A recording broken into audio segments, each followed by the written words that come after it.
decir? Dimos la parte de generalidades, doctora, y anatomía, y también examen de la vista. Examen, ok, perfecto. Con Carlos González, la única clase que tuvieron, ¿verdad? ¿O ya tuvieron con otro profesor? Con él Solo nomás, con doctora. él. Solo con él, ok, perfecto. Bueno, estamos entonces. Esperar un minutito más, creo que ya estamos más del 50%.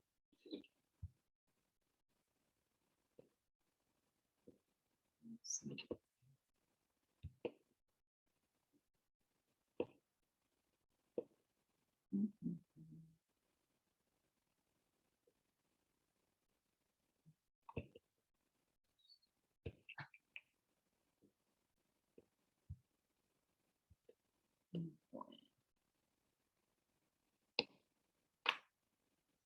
¿Ustedes ya tienen alguna práctica en el hospital? ¿Ya están viendo pacientes? ¿Ya vieron el año pasado?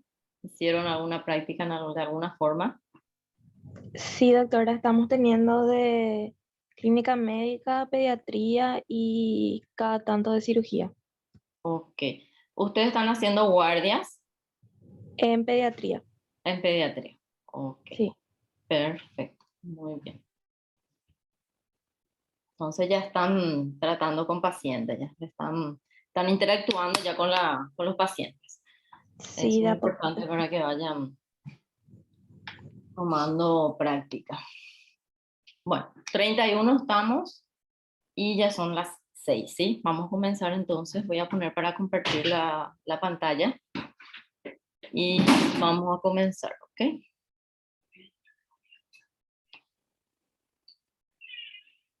Bueno, voy a compartir para que podamos ver.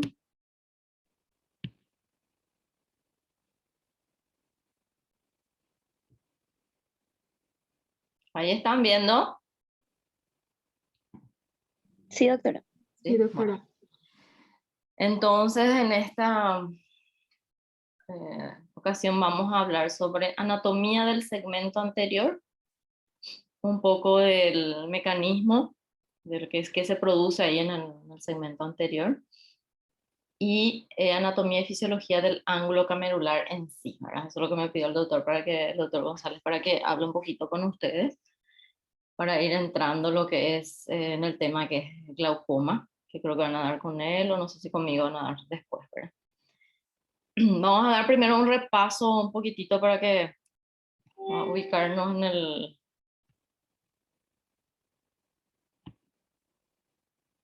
en oftalmología. Bueno, como me dijeron que ya dieron anatomía, entonces ya saben que el globo ocular, dónde está alojado, ¿verdad? Está en la cavidad ósea orbitaria, tiene rodeado de tejido conectivo graso y envuelto por músculos, que es lo que le protege al globo ocular en esa cavidad, ya sea por la cavidad ósea y por los tejidos que le envuelven, ¿verdad? Su tamaño aproximado es de 22 a 24 milímetros y tiene una capa exterior que está formada por la esclerótica, ¿sí? Que es la parte blanca del ojo, para que sepan bien, y que es la parte fibrosa. Y la córnea, que es la primera capa, que es la capa transparente, que deja ver las estructuras del ojo. Tiene un contenido de estructuras vasculares, que están la coroides, el cuerpo ciliar y el iris. En esa zona son lo que se encuentran las estructuras vasculares del ojo, ¿sí? Coroides, cuerpo ciliar e iris. En la capa más interna o la nerviosa, que es la retina propiamente dicha, como le decimos, es el área fotosensible del ojo, que se comunica con el nervio óptico, que comunica por el nervio óptico al cerebro, ¿sí? Entonces, para ir ubicándose dónde se va a formar. Esto es para un recuerdo nomás de la cavidad orbitaria, porque están formados, ¿sí? Los músculos del ojo, los músculos externos del ojo, ¿sí? Los rectos, ¿sí? Y para hablar de la visión, nosotros Decimos que es el sentido que permite al ser humano comunicarse con el mundo exterior por medio de la percepción del color, contraste, el brillo y movimiento. Y está formado por el globo ocular y las vías ópticas. El aparato de la visión está formado por eso, ¿verdad? Podemos tener un globo ocular intacto, pero podemos tener alteraciones en las vías ópticas. Entonces ahí el proceso de la visión no se produce. Tiene que estar bien conformado y las vías ópticas intactas para que se produzca el proceso de la visión, ¿sí? Esto de manera esquemática nomás para ver. El globo ocular, ¿sí? La papila o nervio óptico, el nervio óptico con todas sus porciones, está el quiasma óptico, está la cintilla óptica, el cuerpo geniculado lateral, las radiaciones ópticas y que llega hasta la corteza calcarina, que es el área visual, es donde nosotros se procesa la imagen que se recibe. Por el nervio del ojo se procesa y ahí es lo que entendemos, nuestro cerebro entiende qué es lo que está bien.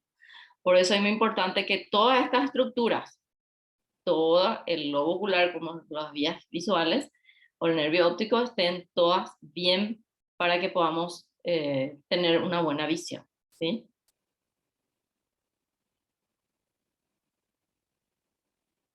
¿Vieron ya esta parte en anatomía? Todas las vías ópticas, todo. ¿O solo hablaron del globo ocular propiamente dicho? ¿Quién me va a decir?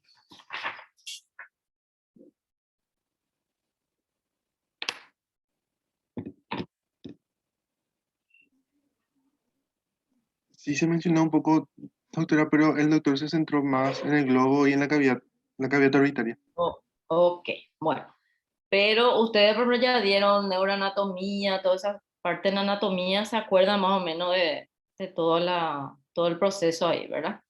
Y del, del nervio óptico, por dónde, por qué estructuras atraviesa y hasta dónde llega, ¿verdad? Entonces, para que se ubiquen bien nomás, ¿sí? Bueno, el segmento anterior tiene tres compartimientos realmente. Una cámara anterior, una cámara posterior, que está formada en el segmento anterior. Y hay un segmento posterior que es la cavidad vítrea, ¿sí? La cámara anterior está formada entre la córnea y el iris y contiene el humor acuoso. Y la cámara posterior está entre el iris y el cristalino y contiene el humor acuoso también. Y la cámara posterior tiene la cavidad vítrea detrás del cristalino y rodeada por la retina y contiene humor vítreo, ¿sí? Nosotros vamos a centrarnos más en lo que es el segmento anterior, cámara posterior y las estructuras que forman este segmento anterior. ¿Está bien? Bueno, entonces como dijimos, el segmento anterior está formada por la cámara anterior y la cámara posterior. En este dibujo se ve mejor. La cámara anterior está formada entre la córnea y el iris, ¿sí? Y la posterior está entre el iris y el cristalino, ¿sí? La cámara anterior es tiene más volumen que la cámara posterior, ¿ok?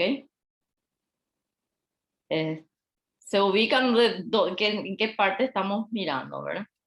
Vamos a ver un poquitito. Sería esta zona, ¿sí? Y la cámara posterior sería todo esto donde ocupa el humor vítreo, detrás del cristalino y entre la retina. ¿Está bien? Sí, doctora. Bueno, el segmento anterior. En el segmento anterior vamos a recordar un poquitito lo que es la córnea. Ya dieron con el doctor, vamos a citar más o menos para un recuerdo más otra vez. Es una estructura sin vasos, ¿sí? Pero tiene mucha inervación. Sin vasos, por eso es transparente la córnea, que es la primera capa de nuestros ojos, que es esta estructura que está acá. Esta que deja ver el color del iris, que deja ver la pupila y que deja ver el cristalino, ¿sí? Y su diámetro varía entre 11 a 12 milímetros y posee capas. Tiene diferentes capas. Está el epitelio corneal, está la membrana de Bowman, el estroma, la dúa que se descubrió en 2013, se descubrió esta capa nueva. Cuando yo estudiaba no existía todavía esto. Y la membrana de Descemet y el endotelio, ¿sí? Su fuente de nutrición estaba por los vasos del limbo, ¿sí? Por el humor acuoso mismo, por el líquido que está conteniendo ahí en la cámara anterior, por las lágrimas y por el oxígeno de la atmósfera, ¿sí? Esto tienen que tener muy bien en cuenta porque la córnea es nuestra primera capa, es la que está en contacto con el oxígeno, con todo lo que, con el polvo, con la suciedad, con todo lo que es externo, ¿sí? Y pueden tener muchas alteraciones también. Ahora, acá en la córnea tiene su epitelio, el epitelio corneal que se regenera. Esa es una cualidad de la córnea en la capa epitelial. Por eso cuando hay abrasiones a nivel de la córnea o lesiones, si son superficiales y no penetran más allá del estroma, esto se regenera, ¿sí? Cuando llega ya al estroma, si atraviesa la membrana de Bowman y llega al estroma, ya se queda cicatriz. Si es solamente epitelial la lesión, se regenera en 24 a 72 horas, ¿sí? Por eso que a veces si uno se lastima o se va a alguna pestaña, se lesiona, molesta unas horas y después pasa. Pero siempre se lesiona un poquitito, pero al ser superficial se regenera otra vez, ¿sí? Los nervios proceden de la rama oftálmica del trigémino, el quinto par craneal, ¿sí? ¿Y por qué decimos que está muy inervado? Justamente tiene muchísimas terminaciones nerviosas, por eso es muy sensible, ¿sí? Por eso cualquier viento, la córnea tiene que estar lubricada constantemente. Si se seca ya produce un cierto dolor, ¿sí? 90% está formada por colágeno tipo 1 y tipo 4. ¿Okay? Bueno, vamos a mirar el dibujo para acordarse, ¿sí? Estos son siempre temas de examen, la capa de la córnea. Está el epitelio, de afuera para adentro, vamos a decir. El epitelio, la membrana de Bowman, el estroma, la capa de Dua, que es finita, la Descemet y el endotelio, ¿sí? El endotelio que es el que está en contacto con el humor acuoso, con el líquido que está aquí en la cámara anterior, ¿sí? El grosor de la córnea, ¿sí? Es más grueso en la periferia, más fina en el centro. Y la periferia mide entre 700 a 80 micras y en el centro de 520 a 560 micras, ¿sí? El grosor se tiene en cuenta para determinar también la presión del ojo, ¿sí? Así es que por eso recuerden y les recalco esto, ¿sí? Para estudiar la córnea tenemos varios equipos o, como se dice, ayuda diagnóstica para poder saber justamente el grosor, ¿sí? Cómo está formada las células, el tipo de célula que están en el epitelio, cómo son en el estroma, cómo están varios ayudas diagnósticas para estudiar la córnea, ¿sí? Vamos a ver algunos para que ustedes vayan conociendo también. El topógrafo corneal, o se pide generalmente como topografía corneal, así como su nombre lo dice, lo que mide es la superficie, la regularidad de la superficie de la córnea, ¿sí? ¿Me entienden? Para ver si realmente esta córnea tiene una superficie lisa en toda su curvatura, ¿sí? O tiene irregularidades, ¿sí?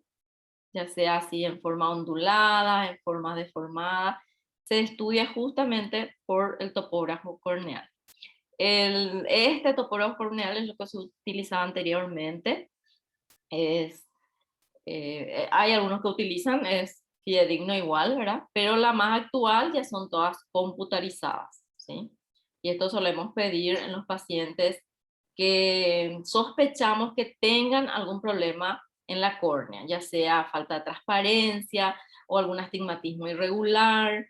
Podemos determinar si hay un queratocono, si hay un astigmatismo que no podemos detectar con el estudio normal en el consultorio. Cuando hay algo que nos llama la atención en la córnea, se pide la topografía corneal, ¿sí? También es recomendable a veces antes de cirugías de catarata y sí o sí para las cirugías para láser, ¿verdad? Para determinar si se puede operar ese ojo y en qué zona se va a tocar. Porque la cirugía láser se trabaja justamente sobre la córnea, ¿sí? Y estas son imágenes justamente de la topografía corneal. Son como unos anillos que van, se le dan colores para saber justamente el grosor y la regularidad que tienen en cada sector, ¿sí? Y de acuerdo a la forma del anillo, como nos da la coloración, vemos que hay alteraciones a nivel de la córnea, ¿sí? Otro aparato que utilizamos para estudiar la córnea, en este caso el paquímetro ultrasónico, que sirve para medir el grosor de la córnea. ¿Se acuerdan que les dije acá? Hablamos del grosor de la córnea, que es más grueso en la periferia y más fina en el centro, y este es el parámetro más o menos que tenemos. Bueno, este es el aparato que lee justamente los diferentes grosores de la córnea, ¿sí? Porque justamente estudiamos la córnea, el grosor de la córnea, porque esto interfiere sobre la presión intraocular, ¿sí? Que vamos a hablar más tarde, ¿sí? Esta es una representación de cómo sale un estudio de topografía, ¿sí? Acá también se hace paquimetría, salen unos numeritos para mirar también la paquimetría, acá aparece con colores y los números, ¿sí?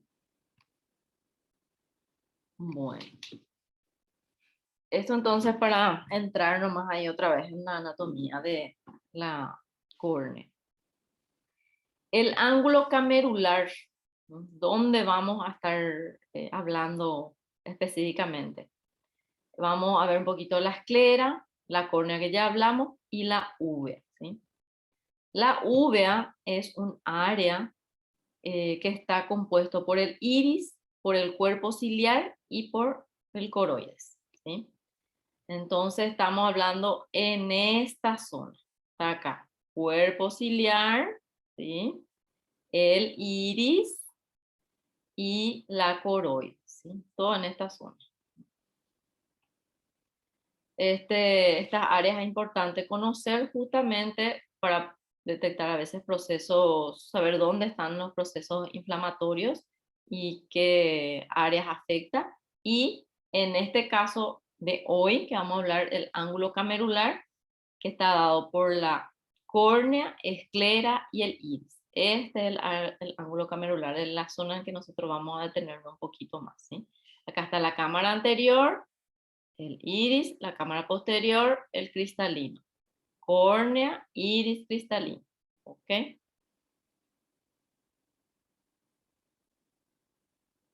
Bueno.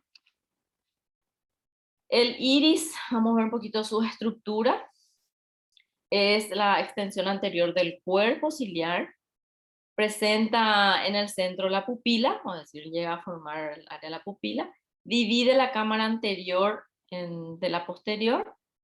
Y en el estroma del iris están el esfínter, los músculos dilatadores y da la formación de la pupila.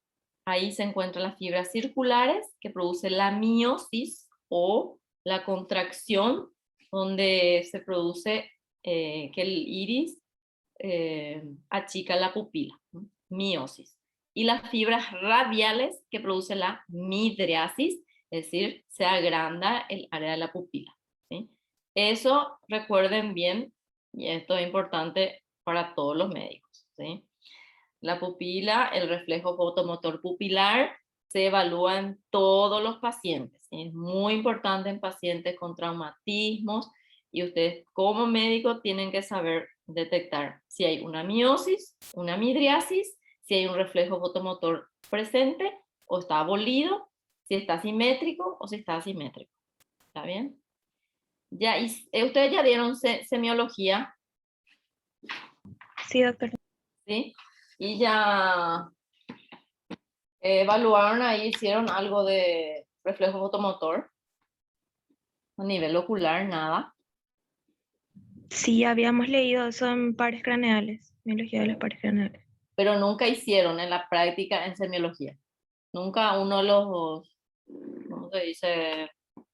Los instructores le mostró cómo se mira un reflejo fotomotor. Mm, No, no Algunos recuerdo. grupos sí, doctora. Otros ¿Sí? no. No. Bueno, entonces, si por ahí tienen la oportunidad de un instructor que tenga la predisposición de mostrarles, ya que no vamos a poder tener todo prácticas muchas veces en oftalmología ni con todos, sería bueno que ustedes pregunten al clínico general o al pediatra. Ellos saben hacer el reflejo automotor con cualquier luz, con la luz del celular pueden hacer, ¿sí? En un lugar donde no haya mucha luz, decirle al paciente que mire hacia el frente y prender la luz del celular, alumbrarle y quitarle. Alumbrarle y quitarle. Ustedes van a ver que la pupila va a hacer miosis cuando le acercan la luz y cuando le retiran hace una midriasis, se dilata otra vez. ¿Sí? Y eso que ocurre cuando le hacen en el ojo derecho, ocurre lo mismo en el ojo izquierdo, porque acuérdense que las fibras en el nervio óptico se cruzan, ¿sí? Entonces tiene que ser, por eso son simétricos y tienen que hacer al mismo tiempo, ¿está bien? Entonces si tienen oportunidad, hagan busquen el reflejo fotomotor, ¿sí? No sé si me entienden más o menos cómo tienen que hacer. sí, Un poquito. doctora. Voy a poner mi video, les voy a Sí, mostrar acá por mí, ¿sí?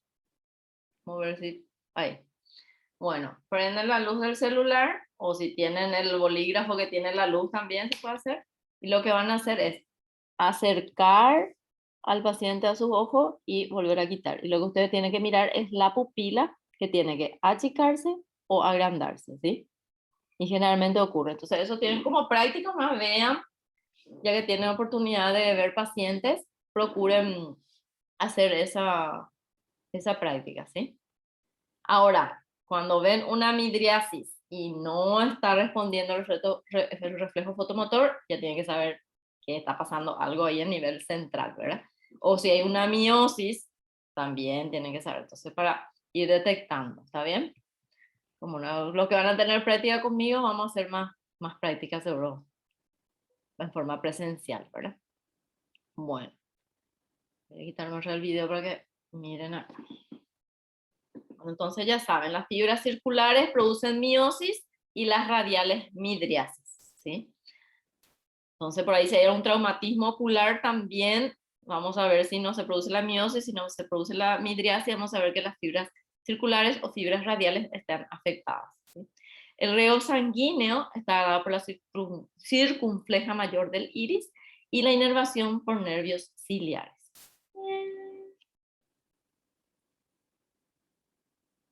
Bueno. Acá, para representar nomás lo que es el iris, ¿sí? Acá están los pliegues del iris, el esfínter del iris, que es circular, ¿sí? Y los dilatadores del iris y el epitelio pigmentario, que siempre el pigmento está en la parte posterior. Cuando más pigmento tenemos ojos más oscuros, y cuando menos pigmentos tenemos los ojos más claros, ¿sí? El círculo arterial menor del iris está aquí, cerca del esfínter, y el mayor del iris está aquí a nivel cerca del cuerpo ciliar, ¿sí? En la raíz, ¿sí? Acá está el músculo, el esfínter del iris, ¿sí? Son circulares, y acá están las fibras radiadas, ¿sí? Bueno, la función del iris, una de las funciones que tiene es que controla la cantidad de luz que entra en el ojo, ¿sí? Divide la cámara acuosa del ojo en cámara anterior y posterior y participa en la acomodación. Esa es su función. Ahora, la investigación de que funcione o no funcione bien el iris, de la parte muscular de dilatación, midriasis o miosis, ya tienen otros componentes que pueden repercutir a nivel del iris. ¿sí? Es como el que hace participa en lo que en la acomodación, es como hace el zoom de los ojos, ¿verdad? Acá habla de las porciones pupilares del iris, ¿sí? Habla de dos capas, una anterior laxa, que es el estroma mesodérmico, y la posterior pigmentaria, que es ectodérmica, ¿sí? Y ahí habla de las fibras, muestra las fibras circulares del esfínter del iris, ¿sí? Muestra la arteria circular menor del iris, el epitelio anterior, el epitelio posterior, ¿sí? Este actúa a manera de telón impidiendo el paso de la luz y protegiendo la retina del deslumbramiento. El esfínter del iris es 3 veces más potente que el músculo dilatador de la pupila, ¿sí? Por eso que el reflejo fotomotor, cuando uno le alumbra una luz, enseguida hace una contracción y cierra la pupila, ya que la miosis es lo más importante para proteger la retina del deslumbramiento. La dilatación es más lenta y tiene por objetivo la función de los bastones.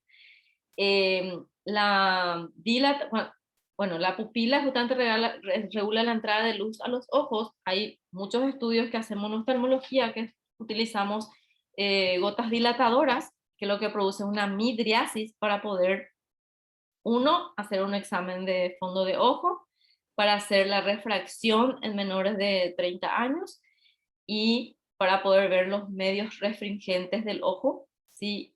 Cómo están, para poder determinar el grado de visión o grado de problema en la visión. También se dilata las pupilas para eso, ¿sí?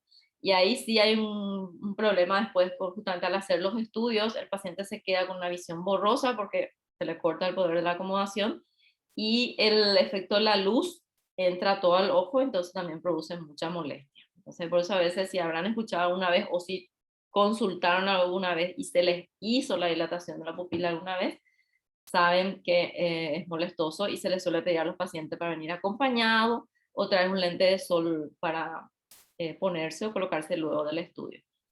Dura entre 3 a 4 horas el efecto del medicamento que se utiliza y se produce una dilatación de la pupila.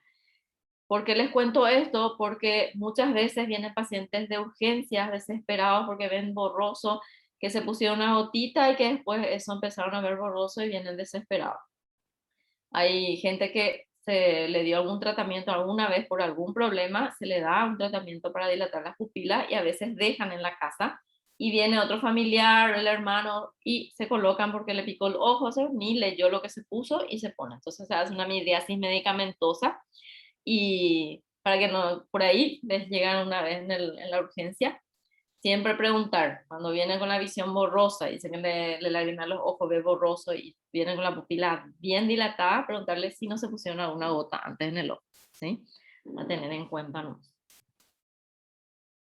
La uvea es la capa media vascular del ojo, formado por el iris, cuerpo ciliar y coroides, como ya vimos aquí. Esta zona es la uvea. Iris, cuerpo ciliar y coroides, que está en esta zona. Vamos a ver. Esto solo para ver las criptas del iris, que es como nuestra huella también dactilar, es diferente y único para cada persona, ¿sí? Nunca van a encontrar uno igual a otro. Y esto de acuerdo a la pigmentación, como ven, va a ser más oscuro, ¿sí? O más claro.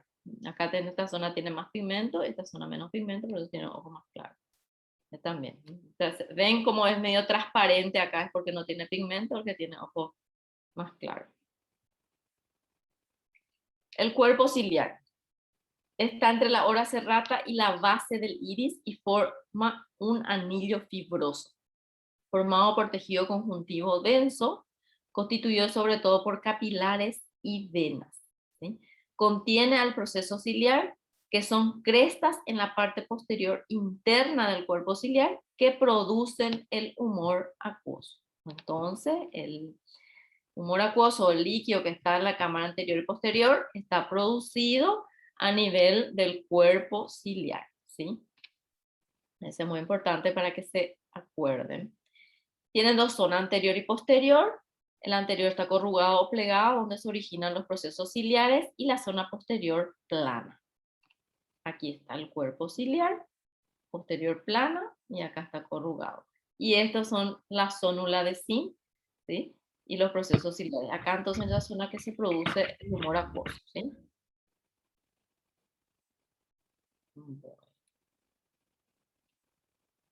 Vamos a la función del cuerpo ciliar. Tiene una función de acomodación y producción de humor acuoso. Mantiene la zónula ciliar o ligamento suspensorio del cristalino, contraen y relajan las fibras zonulares, alterando así la cápsula del cristalino, y le confiere a este el enfoque de lejos y cerca. Vamos a irnos al dibujo anterior. ¿Vieron esto en anatomía con el doctor González, verdad? El cuerpo ciliar, los procesos ciliares, la zónula de zinc, que está por la cápsula del cristalino. Esto se contrae o se relaja para agrandar o achicar el cristalino, y que es lo que da para hacer también la acomodación para mirar de lejos y cerca. Participa la pupila, los músculos ahí, ¿sí?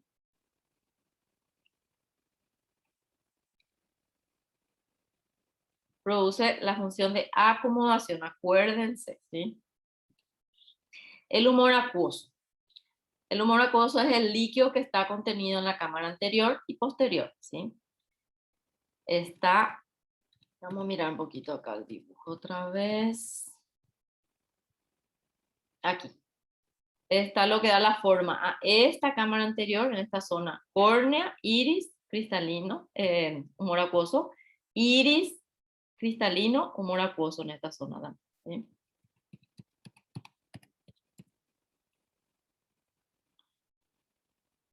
Se produce a nivel del cuerpo ciliar, como ya dijimos, pasa de la cámara posterior a la anterior por el orificio de la pupila, ¿sí?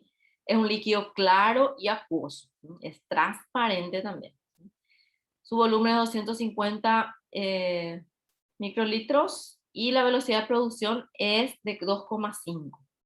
El drenaje por la red trabecular en el ángulo anterior de la cámara anterior, y determina la presión del ojo, ¿sí? Así que el humor, de acuerdo a la producción o al drenaje del humor acuoso, se mantiene la presión del ojo, ¿sí? Justamente depende de la velocidad de producción y la resistencia al flujo de salida para que nuestra presión del ojo esté dentro de la presión de lo normal, ¿sí?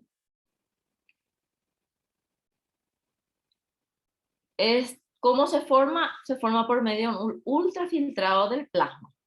En el estroma de los procesos ciliares ocurre este ultrafiltrado y sale un líquido transparente. A su paso de la cámara posterior a la anterior, se produce también un intercambio de componentes con la sangre del iris, por los vasos que tienen ahí del iris. Su flujo de salida. El drenaje por la red trabecular, por filtros con poros de tamaños decrecientes. La red trabecular tiene 3 redes y tienen los poros más grandes, intermedios y pequeños. Son unos filtros que van pasando este líquido para drenar. Con la contracción del músculo ciliar aumenta el tamaño de los poros y con ello la velocidad del drenaje del humor acuoso.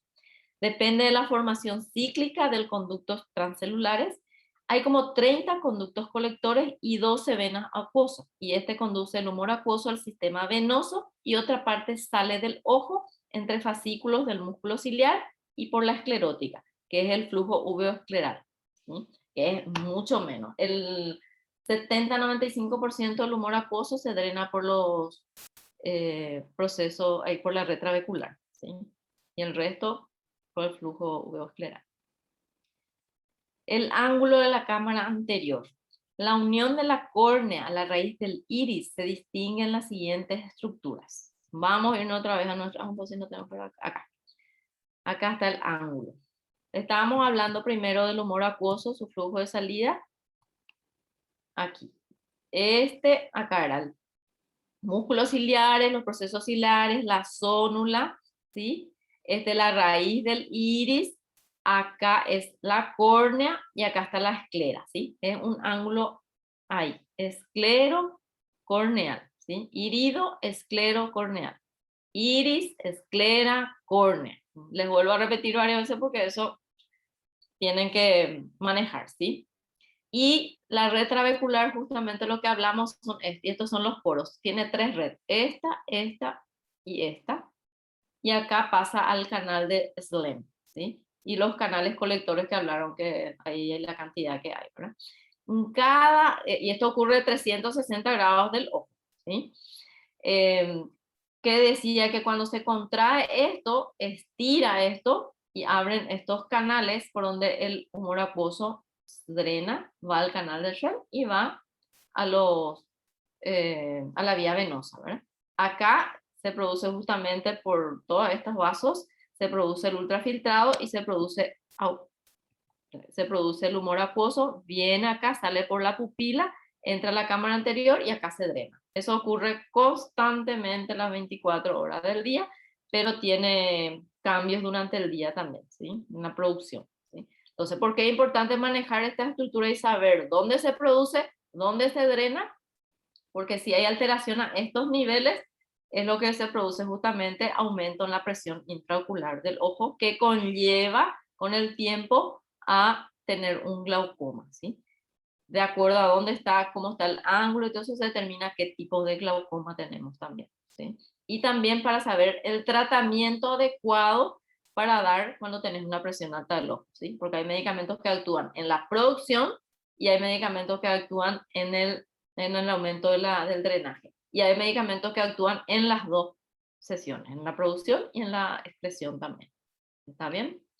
¿Se entiende hasta ahí? Me paran, me preguntan nomás si no están entendiendo, porque esto tienen que entender bien para que entiendan lo que ocurre después en el glaucoma y por qué ocurre la presión alta del ojo. ¿Está bien? Sí, doctora. Bueno, vamos a irnos otra vez para arriba. Entonces, el ángulo de la cámara anterior, la unión de la córnea a la raíz del iris, y se distinguen las siguientes estructuras. La línea de Schwalbe, que marca la terminación del epitelio corneal, ¿sí? Acá. ¿Está bien?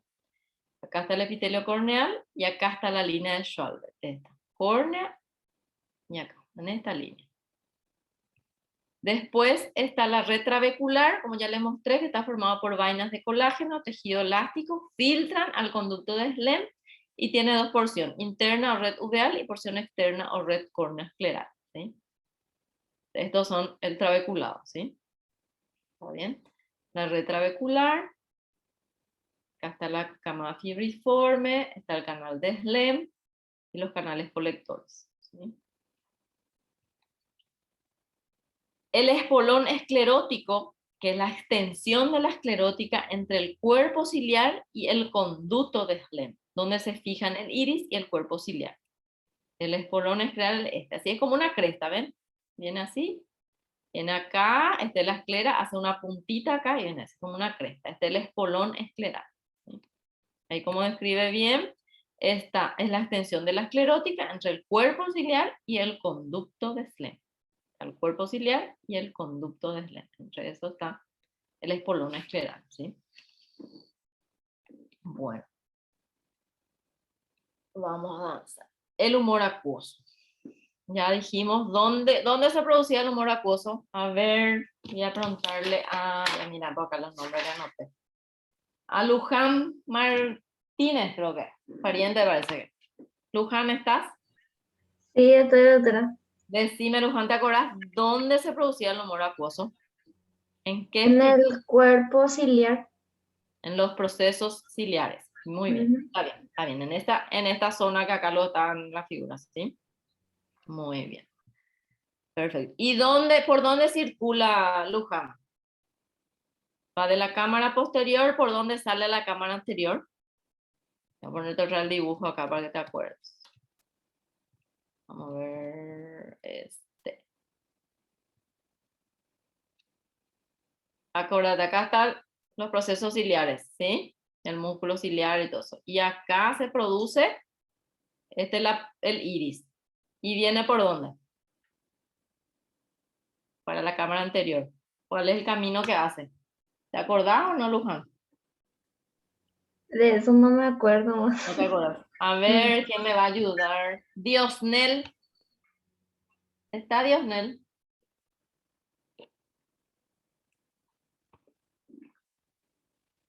Estaba hace rato, no estamos ahora Diosnel.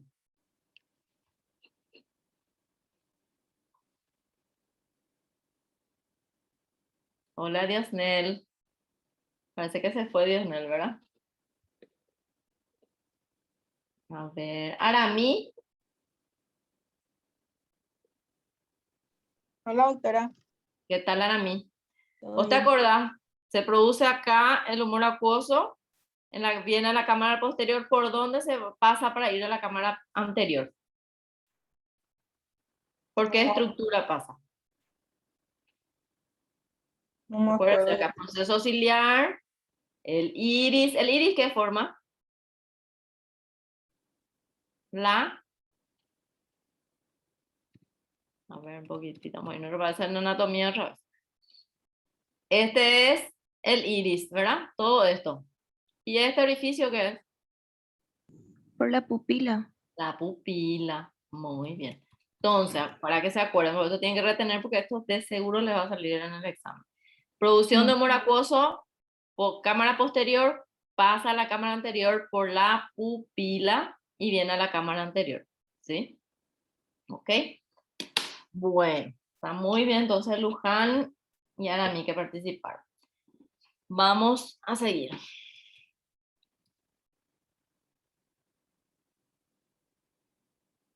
Bueno.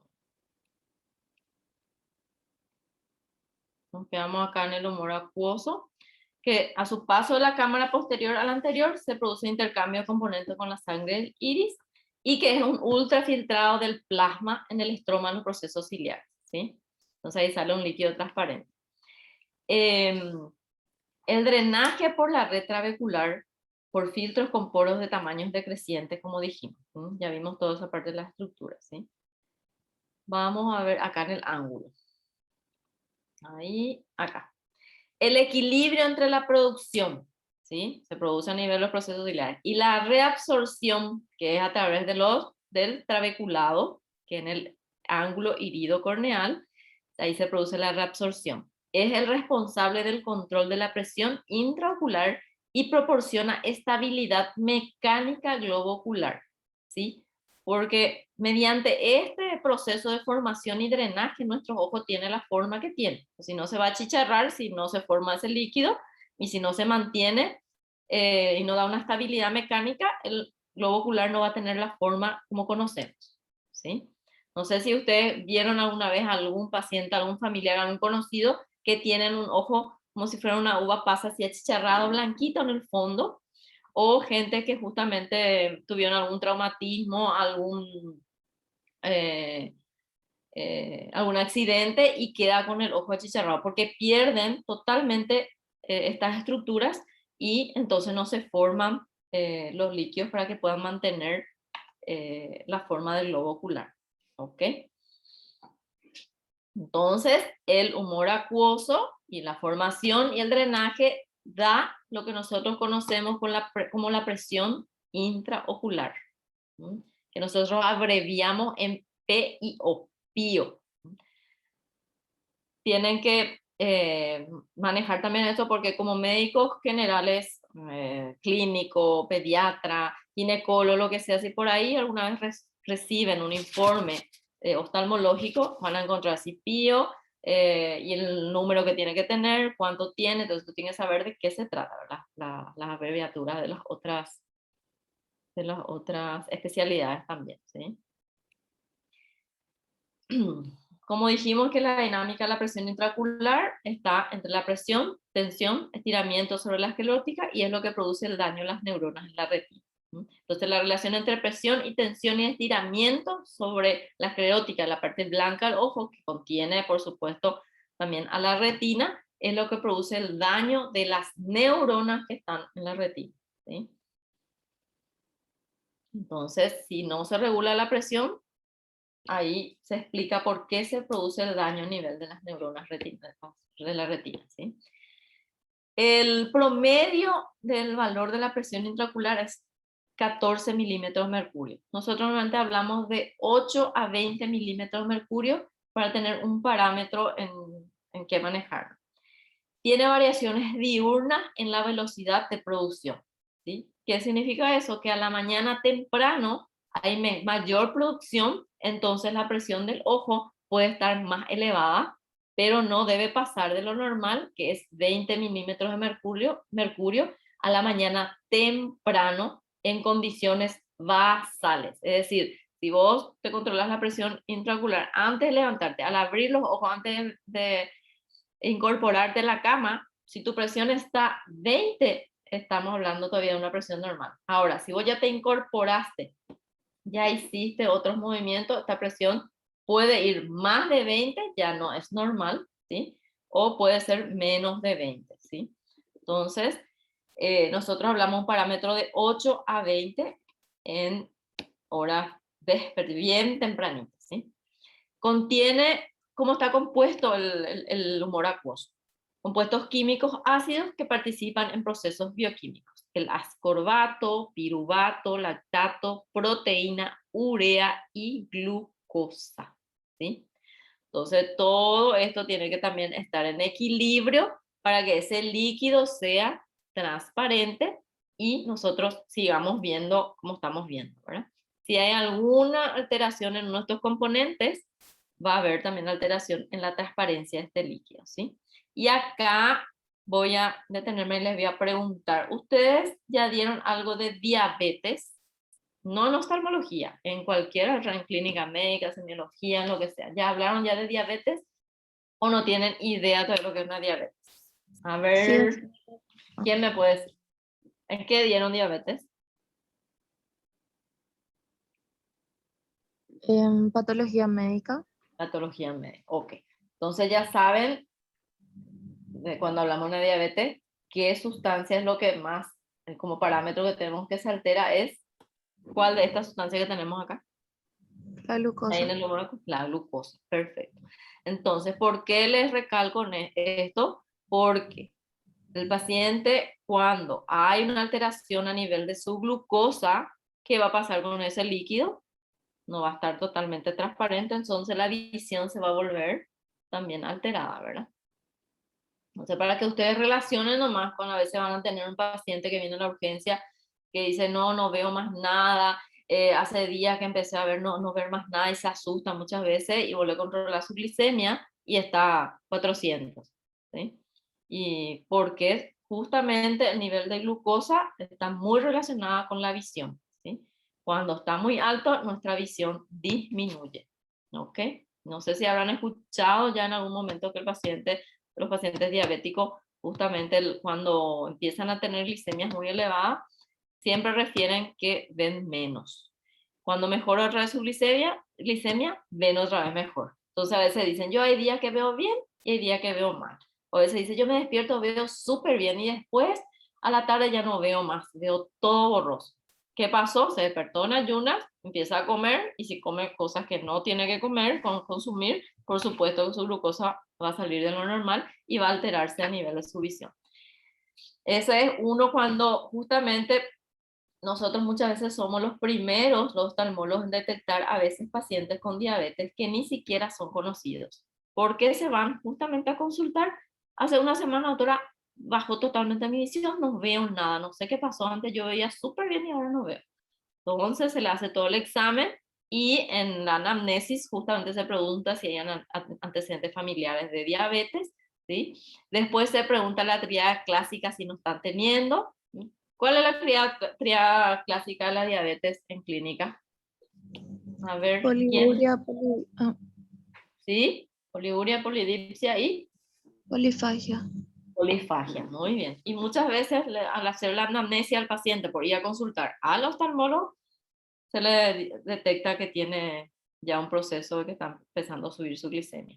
Y ahí, ¿qué hacemos? Le tomamos la visión, evidentemente su visión está muy alterada dependiendo del valor de glicemia que tenga, y se le pide los estudios correspondientes y traen, y ahí justamente le mandamos ya al clínico, ya con un diagnóstico de diabetes para que pueda regularizar su glicemia y poder después hacerle otra una evaluación de su visión para poder darle una corrección. Pero la corrección de los lentes se recomienda dar cuando la glicemia está menos de 150 miligramos por ciento, ¿sí? Entonces, si por ahí ustedes escuchan a un familiar que se va a consultar y dice, no me quiere dar la doctora mi anteojo y yo no veo nada y yo quiero, muchas veces se van los diabéticos e insisten en que quieren, sí o sí quiere que se le dé su anteojo y se le explica que no se le puede dar mientras que su glicemia no se mantenga dentro de lo normal, porque si no, no le va a servir el anteojo. Va a haber momentos que va a haber y momentos que no va a servir, va a tener que cambiar 3, 4 veces sus anteojos. ¿Está bien? Entonces, ahí está la importancia de conocer los componentes también que tenemos en el líquido del ojo. ¿Ok? Bueno. ¿Cómo se mide la presión intraocular? Estamos hablando de cómo se forma, dónde se drena, pero ¿cómo yo sé, cómo controlo cuánto es la presión del ojo del paciente? Bueno, acá les voy a mostrar algunos instrumentos que se utilizan para controlar la presión del ojo. Este que está acá en el maletín es un tonómetro de aplanación, ¿sí? Que es lo que se utilizaba antes. Se utiliza también ahora si tenés, ¿verdad? Pero realmente ahora ya no se comercializa. Esto es como de reliquia, muy fidedigno, ¿sí? Y tiene unas pesitas, ¿sí? Y acá tiene una base. Se le pone al paciente una gotita en el ojo anestésico y esta base se apoya sobre el ojo del paciente, con el ojo abierto, ¿sí? Y acá tiene así como la balanza, tiene una manecilla que va subiendo de acuerdo al peso que uno le va poniendo. Y ahí va diciendo cuántos milímetros de mercurio tiene. 100 milímetros de mercurio se mide la presión intraocular. Este es el tonómetro de aplanación que se usa en la lámpara de hendidura, que la mayoría tenemos en el consultorio, ¿sí? Es el proceso del control de la presión intraocular. En este aparato se utiliza un anestésico y un colorante, que es la fluoresceína. Por eso se alumbra con luz azul, ¿sí? Y ahí se ve, igual que este se ve ahí en la puntita, en esta zona, al mirar, se ve así también, 2 semilunas, ¿sí? Que se van juntando o sobrepasando, ¿sí? Y ahí se lee cuántos milímetros de mercurio tiene, ¿sí? Cuando están las dos puntitas así, tocando los extremos, en ese momento tenés que mirar cuánto marcan milímetros de mercurio, y es lo que es la presión del ojo que tiene en ese momento el paciente. Este es el mismo mecanismo que este, pero es portátil, ¿sí? Tiene también esta puntita, la misma cosa aquí, y se ve lo mismo y se utilizan las mismas gotas también para controlar. Y acá se mira cuántos milímetros de mercurio tiene.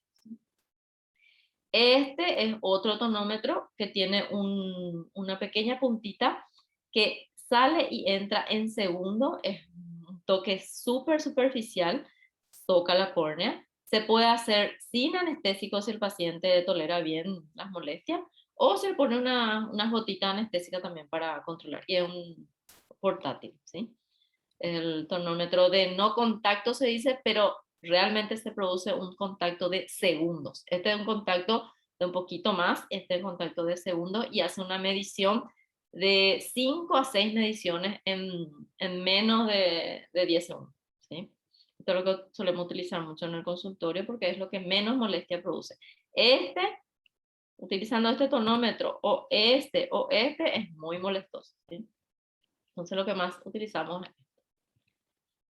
Bueno, vamos a ver un poquitito. Okay. Bueno. Entonces ya sabemos, para determinar la presión intraocular se utiliza el tonómetro, que puede ser el tonómetro de aplanación o el tonómetro de no contacto, ¿sí? Y el milímetro de mercurio en milímetros de mercurio, y no debe pasar de 20 milímetros de mercurio de mañana temprano, ¿ok? Si un paciente, por ejemplo, se va y yo le controlo la presión y me detiene 18 a las 6 de la tarde, evidentemente yo tengo que volver a controlarla a la mañana, volver a controlar varias veces inclusive para determinar si realmente tiene una presión intraocular. Bueno, como le había dicho, este aparatito y el tonómetro, tocan la córnea, ¿sí? Y habíamos visto que la córnea se mide también el grosor y que les dije que interfiere sobre la presión del ojo, ¿se acuerdan? Al comienzo de la clase. Que con este aparato se mide justamente el grosor de la córnea. El grosor de la córnea interfiere sobre la presión, porque sobre esto se toma la presión, se apoya los aparatitos, y el que es de no contacto también aquí, en esta zona, es lo que más controla la tensión que está. Y esta medida tiene que estar dentro de esto para que la presión que vos le controles al paciente sea esa realmente. Si vos le controlás acá y le haces el topógrafo, ¿sí? No el topógrafo, el paquímetro le haces y te sale en esta zona 700 micras, significa que está súper grueso, ¿sí? Entonces la presión que vos le estás controlando te puede salir 22, pero si vos tenés 700 micras acá, una córnea muy gruesa, evidentemente que esa presión no es real. Se tiene que restar milímetros de mercurio. Hay una tabla que nosotros tenemos para cada micra que se encuentra en el paquímetro, se resta 1, 2, 3, 4, 5 a 6 milímetros de mercurio de acuerdo al grosor de la córnea. ¿Está bien? Entonces muchas veces por eso pedimos nosotros paquimetría y le decimos al paciente es para controlar la presión del ojo, porque al hacer la paquimetría yo le controlo primero la presión del ojo y después la paquimetría para saber si realmente esa presión que le estoy controlando al paciente es real, ¿sí? Ponerle que yo tengo 700 y encuentro una presión de 25, evidentemente que le voy a restar y al final se va a quedar una presión normal otra vez. O si le tomo acá y encuentro 12 y tengo una córnea de 400 micras, evidentemente que es una córnea muy finita, entonces tengo que sumarle milímetros de mercurio y esa presión de 12 se convierte en 18 o inclusive sobrepasa 20. Ahí se hacen otros estudios justamente para determinar si ese paciente está con una presión intraocular elevada o no, para poder hacer el diagnóstico y el tratamiento. ¿Ok?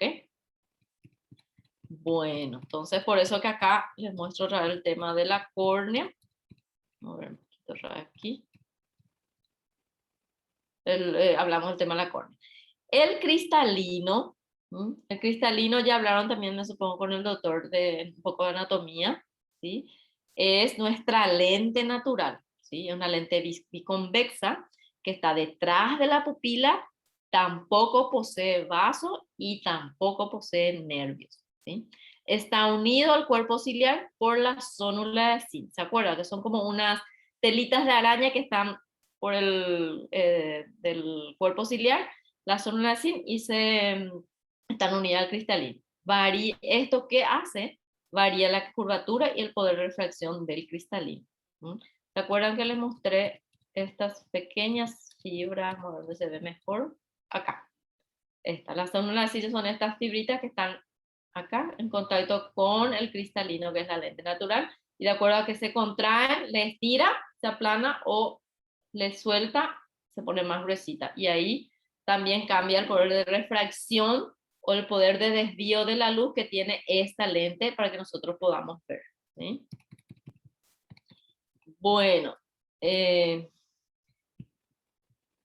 ¿cómo se forma el cristalino? Crecen por aposición de fibras que se disponen en núcleos embrionarios, fetal y adulto. A medida que uno va creciendo, eso va creciendo por aposición. Las más viejas serán el núcleo y las más nuevas la corteza y la cápsula, que forman el cristalino. Tiene un núcleo, tiene una corteza y una cápsula. El espesor aproximado es de 4 milímetros, su diámetro es 9, 65% es agua y 35% proteína, ¿sí? Entonces el cristalino está ubicado detrás del iris y detrás de la pupila, ¿sí? Y hablamos del cristalino porque está también acá la cámara posterior, ¿sí? Acá, como recién dijimos, tiene un núcleo, tiene una corteza, ¿sí? Y tiene la cápsula, ¿sí? La cápsula acá. Este es el núcleo, ¿sí? La corteza y la cápsula. Importante que se acuerden bien nuestra estructura del cristalino, porque fue cuando hablamos de cataratas, ¿sí? O cuando hablan de cataratas en la clase, Van a saber justamente si una catarata capsular, si una catarata nuclear, cuando hay esclerosis de justamente de esas estructuras, ¿sí? Y va perdiendo la transparencia del cristalino de las lentes, por eso uno va dejando de ver. Acá para que entiendan, la luz, para que se produzca el proceso de la visión, pasa la córnea, el humor acuoso, la pupila, el cristalino, y pasa acá la cámara al polo posterior, en el humor vítreo, que es un líquido como un gel, igualito a la clara del huevo. Toda la luz atraviesa toda esa estructura y llega a la retina, que por procesos químicos, esto hace que se desencadenen un montón de procesos químicos, lleva la información por el nervio óptico a el área visual que está en la parte posterior, ¿sí? Entonces, todas las estructuras del ojo tienen que estar bien para que nosotros podamos ver bien. Entonces, hablamos hoy específicamente del área del ángulo irido corneal, la producción del humor acuoso, la estructura que produce, ¿sí? Dónde se drena, ¿sí? Entonces, para que ustedes, si quieren leer otra vez algo, entonces van a estar ubicados en qué lugar y en qué parte de lo que estuvimos hablando hoy, ¿sí? Podemos evaluar el ojo con el oftalmoscopio. ¿Ya vieron, ya utilizaron ya el oftalmoscopio en semiología? No, doctora, porque no No. funciona. No funciona. Bueno, entonces, si tienen oportunidad, tienen que agarrar, pedirle a uno, a ver algún médico que tenga, intenten usar, ¿sí? En las prácticas de oftalmología vamos a procurar, pero realmente en semiología es lo que ustedes tienen que practicar bien, ¿sí? Entonces tienen que procurar pedirle a alguien que les muestre cómo se utiliza, ¿sí? Porque por este aparato podemos ver todas estas estructuras si están todas transparentes del ojo. Esto solamente para explicarle que nosotros revisamos por la lámpara de hendidura para ver las estructuras del ojo, ya es una parte oftalmológica, ¿sí? Ahí en el lugar donde yo trabajo, a la tarde y a la mañana estoy en el Sanatorio San José. Cualquier cosa a las órdenes, si quieren ir a mi consultorio, quieren preguntar algo, estoy a las órdenes, ¿está bien? Espero que les haya gustado la clase, que aprovechen, lean para que no se olviden, ¿sí? Retengan esos nombres que hablamos, se ubiquen en qué lugar, en qué parte del cuerpo estamos, en qué zona del ojo, para que ustedes no se olviden, ¿sí? Y Sí, bueno, doctora. fue un placer darles clase. Vamos a ver qué otro día me da otra vez el doctor González para estar con ustedes nuevamente, ¿sí? Así que a las órdenes, Ada tiene mi celular, el número de mi celular, cualquier cosa que quieran preguntar le pueden pedir a ella, me hacen llegar. ¿Está bien? Sí, doctora, muchísimas gracias. Bueno, estuvimos 29 en la clase, ¿sí? Así que buena presencia. Suerte a todos, ¿sí? Y estudien, Bueno, ¿sí? doctora, Dale. está bien. Chao, chao. Hasta Chao, luego. chao. Gracias, No, doctora. doctora, Chao, gracias. chao. Dale, gracias a ustedes. Gracias. Chao, chao. Gracias, doctora. Dale, gracias a ustedes por atender.